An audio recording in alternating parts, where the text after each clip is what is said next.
And see, that's the problem with the Democrats. They basically tossed in the white towel when Cuomo admitted he didn't run a race in the primary, and which he didn't. He hung out in the Hamptons. And if you remember, it was March 1st, because I had just entered the race, and Andrew Cuomo finally entered officially. And the first poll was Andrew Cuomo 40%. They had other Democrats. And the low man at the bottom was a guy named Zoran Mandami at 1%. This was March 1st. The only people who knew Zoran Mandami at that time were his neighbors. It's Andrew Cuomo who has catapulted him into the international atmosphere as either a fiend or a foe. Nobody else. Andrew Cuomo lost that election. He admitted it. And then he was resurrected like a zombie. Perfect for Halloween. He's a zombie. And remember what happened?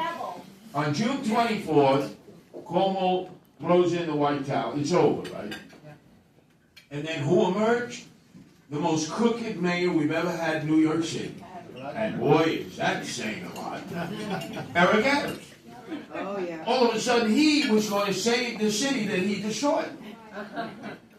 And people were saying to me, drop out. You got to drop out. You got to drop out for Eric Adams. Well, what do you mean? I'm the Republican. What are you talking about? They're Democrats. That's their problem. They allowed the fox into the chicken coop. The socialists. First with Bernie Sanders. Remember in 2016? Bernie was never a Democrat. Hillary said, let Bernie in. We got to show that we're having a primary. I don't want people to think it was a coronation and I got the nod because of the superdelegates. So they let him in.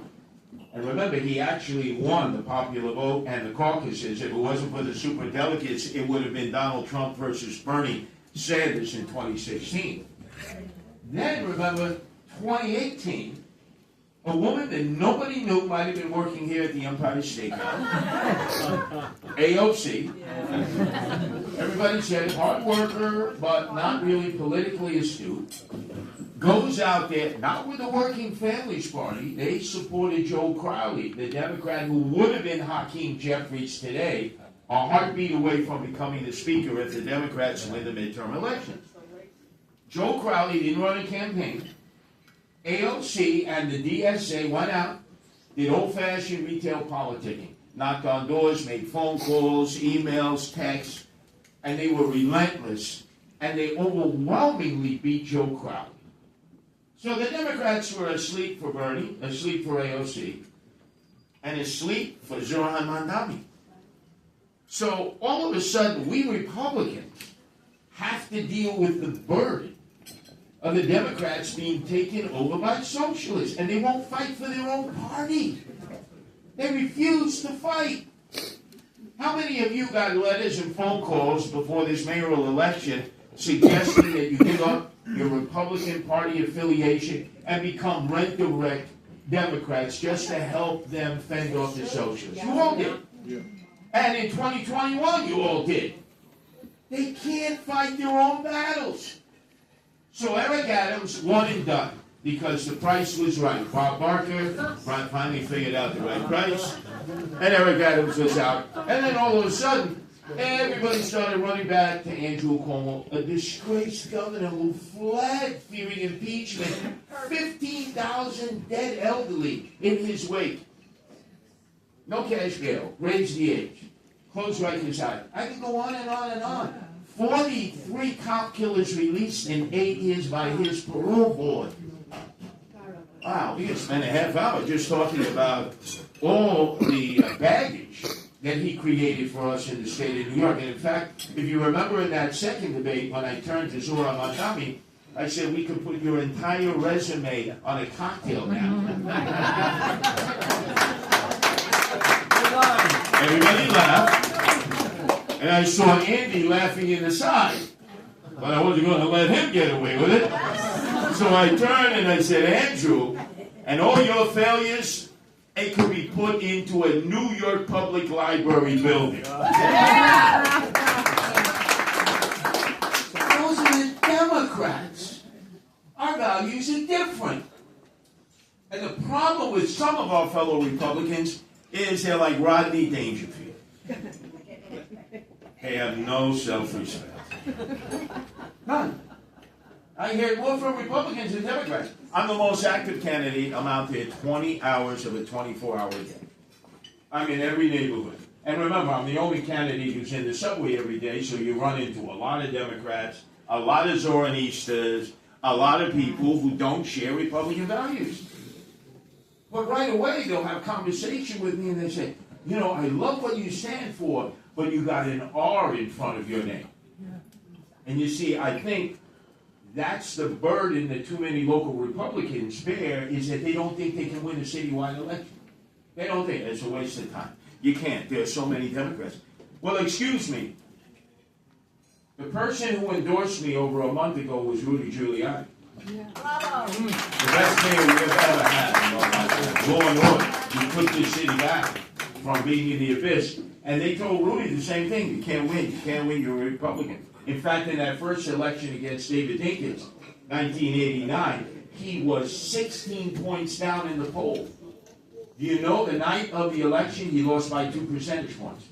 That was 89. And then he won by 2 percentage points in 93 and saved the city. The following year, and that's why Rob Cole is so important as senior advisor, because he was there from the beginning, when a guy that nobody knew, George Pataki, you couldn't pick him out of a police lineup if your life depended on it. Took on the better Cuomo, Mario. Remember in that debate, I said, Andrew, I knew your father, Mario. You're no Mario Cuomo. And his face dropped. But it's true. The guy thought he was on his way possibly to be getting the Democratic nomination to be president of the United States. And the teamwork of Pataki and the other Republicans who faced, towards the end of the campaign, Michael Bonacich, Rudy Giuliani crossing over. Remember? And endorsing Mario Cuomo. And everybody said, hey, Pataki, go back to Peekskill. It's over. It's done. Rudy, very popular mayor, has now crossed over and endorsed Mario. It's over, remember? It's over. Guess what? That riled up all the Republicans. That the Republicans who were buried upstate came out of their graves. George Pataki was 14 points down on November 2nd of 1994. There was no early voting. You voted one day, November 4th. 14 points down. He won by 3 percentage points. So much for the polls. People elected, not polls. So I think we should give a nice round of applause to Rob Cole and all those people, because George Pataki, without a doubt, the best elected official, because by the time he left office, Democrats loved him and Republicans loved him. And that's almost impossible to find in this very partisan world. So we have momentum. We have 13 headquarters opened up. Nobody else does, not Zora, not Cuomo. We have posters galore all throughout the outer boroughs. You see Sliwa for mayor posters. You don't really see their posters.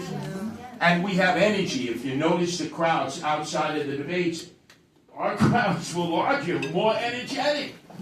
Because we represent, I am a populist Republican who represents working class people.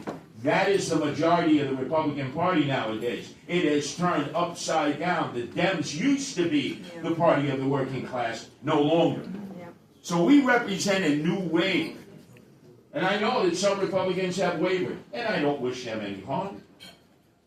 But then again, you know me, I don't forget. Their day will come. Pretty soon we'll never forgive, never forget. But right now we're focused on the remaining 6 days. There's been a tremendous turnout at the polls. Tremendous. And that's good for democracy. Whether they voted for me or they voted for my adversaries, it's good because less and less people were voting in mayoral elections. Now we have a tremendous turnout.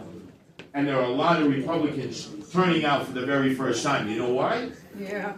Because our campaign manager, James Perrone, again, young graduate of St. John's, trained by Rob Cole and others, my wife Nancy, another millennial, and their campaign team was doing micro-targeting months ago because they realized more Republicans vote in presidential elections and gubernatorial elections than mayoral elections, and they started targeting them.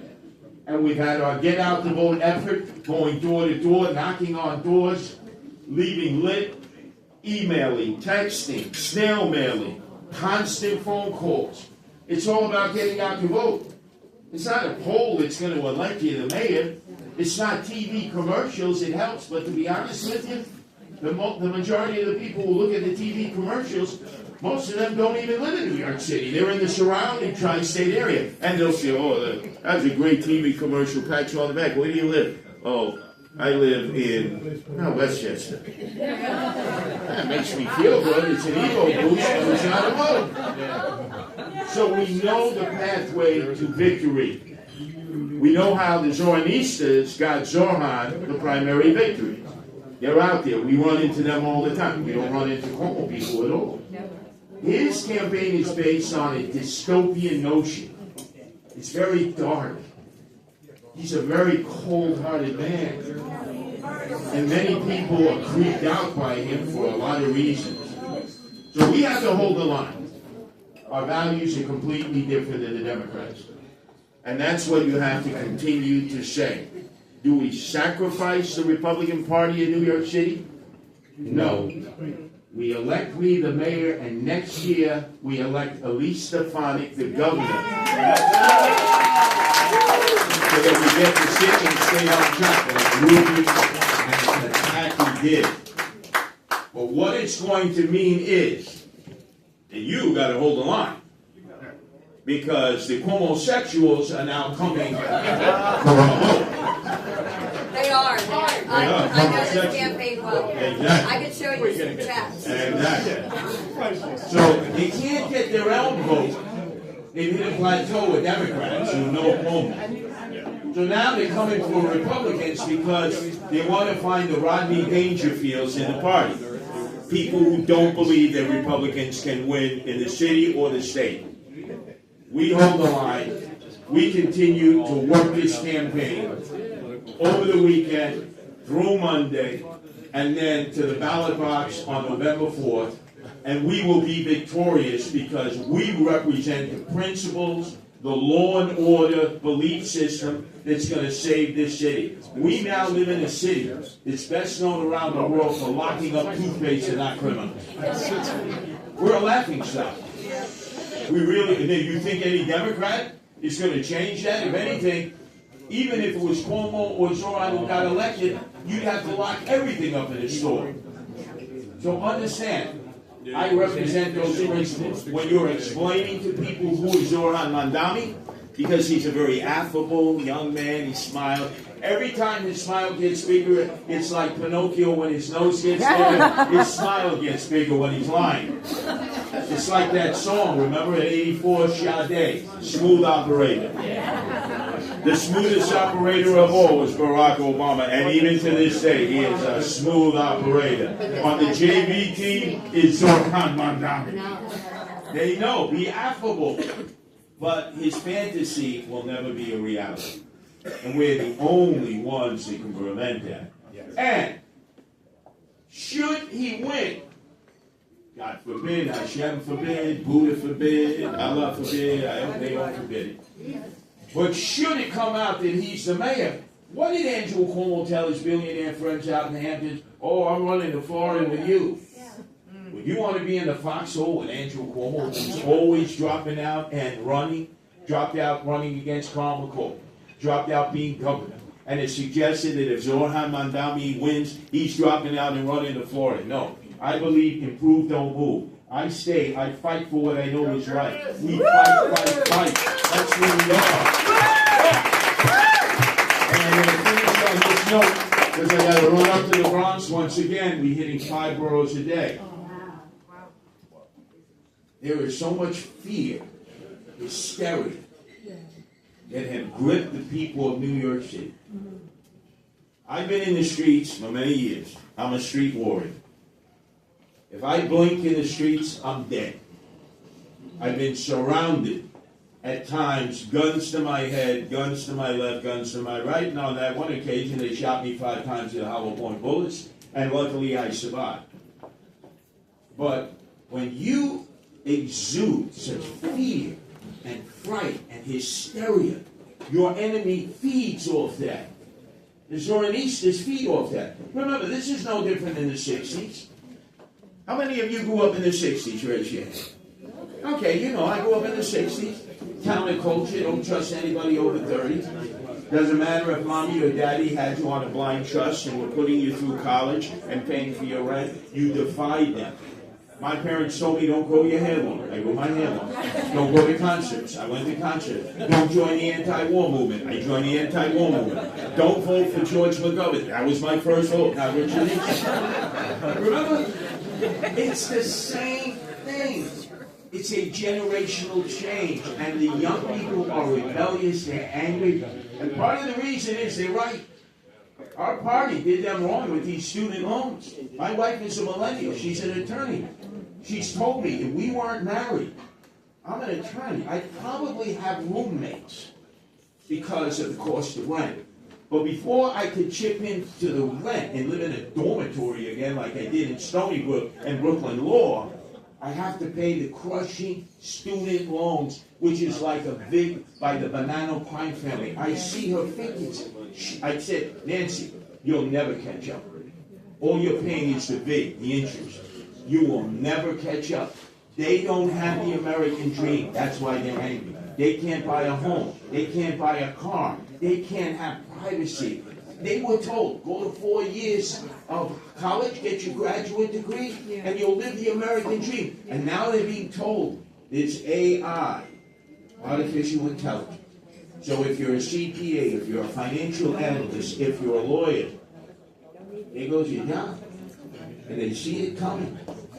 Nobody seems to care. And then the Wizard of Z shows up. Everything for free. He frees your rent. Bus fare is free. I laugh. I get a good belly laugh because half the people don't pay their bus fare to begin with. There's no enforcement. And he's going to provide universal child care. Who's going to pay for this? You know that, having grown up. The fantasy is not a reality. But understand where the animus, and the anger, and the energy to support him comes from. Because we haven't delivered on our promise to our children and our grandchildren. They don't think they'll ever realize the American dream like our generation. That's what I'm fighting for. All the millennials, all the Gen Zers, to understand, don't follow the Zoroaster way. Follow the American way, the Republican Party way, the party of prosperity, capitalism. And if you follow our principles, you'll feel so much better about your life than the miserable life you feel right now. Yeah. So are you joining me in this effort? Yes! Get out there amongst our colleagues and tell them stop being dog faces of doom and gloom and talk about, oh, Curtis can't win. And notice they always have a caveat. But everybody loves Curtis, right? It's like the TV program, everybody loves Raymond. But I don't think he can win. I don't think he can govern. You don't think I can govern? First of all, I will have available to me some of the brightest men and women that are experts in all the fields, because none of these mayors are omnipotent and all-knowing. They depend on others to do the day-to-day heavy lifting. That's what an administration is. I saw Rudy, I saw Bloomberg, which were well-run operations, and I saw a disaster with de Blasio and Eric Adams. So why would we want to do it the Democratic way? Could I be any worse than de Blasio and Eric Adams? No way. So let's get out there and fight. And when you're confronted by the naysayers, well, I don't know, maybe, possibly, could be, and they're so fearful that they're ready to collapse in the street, say, man up, woman up. The Zoroasters are feeding off your fear and fight. We gotta fight, fight, fight, fight. That's how we've taken back our country through Trump. That's how we have a majority now in the Senate and the House. And that's how we can save New York City this year with me as mayor and Elise Stefanik next year as governor. Yes. Thank you for coming today. Thank you. Only Curtis can win. 6 days to go, and I talk to the Bronx because we don't finish until June in the morning. And then we're up at 6, the process begins all over again. We started the subway, where the working class people are each and every day. Thank you.